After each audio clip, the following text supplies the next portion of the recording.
On savait que la musique adoucissait les mœurs des hommes et même celles des animaux, mais sait-elle parler aux plantes? Une question qui en laisse plus d'un perplexe, mais dont la réponse ne fait en revanche plus aucun doute pour certains viticulteurs.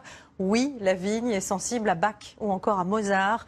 Témoignage d'un convaincu à Fuissé en Saône-et-Loire avec Céline Blancpain et Thomas Gatti. Alors tous les matins, c'est le même rituel, voilà, à 7 h, on met la musique.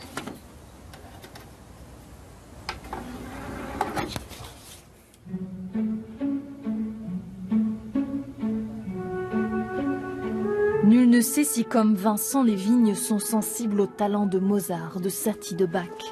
Une certitude, comme tous les êtres vivants, elles réagissent aux fréquences, aux ondes, aux vibrations. Alors voilà, c'est deux petites enceintes, c'est aussi simple que ça. Je prends un rayon de 70 mètres aux alentours. Depuis 5 ans, le vigneron se passionne pour les travaux de chercheurs japonais et américains qui ont démontré les bienfaits de la musique classique et de son rythme mathématique pour le développement des plantes. J'ai 15 à 20% de rendement en plus par rapport aux autres parcelles qui sont traitées de la même façon que celle-ci, sans la musique. Bousculer les habitudes, casser les codes. Dans un milieu viticole conservateur, ce trentenaire féru de musique classique et de boxe française détonne.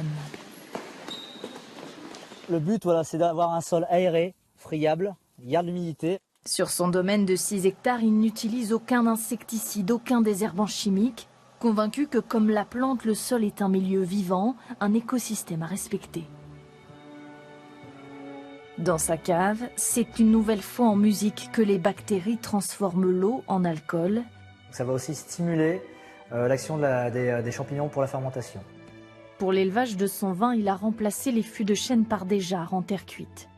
De par la forme des jarres, les lits sont en perpétuel mouvement. Donc on va apporter du gras au vin, micro-oxygénation, sans avoir le goût du bois. On a le gras du bois sans avoir le goût. Et c'est ça qui est intéressant. Après la suite pour orchestre de Bach, vient la symphonie des parfums, des arômes d'un Saint-Véran ou d'un Pouilly-Fussé.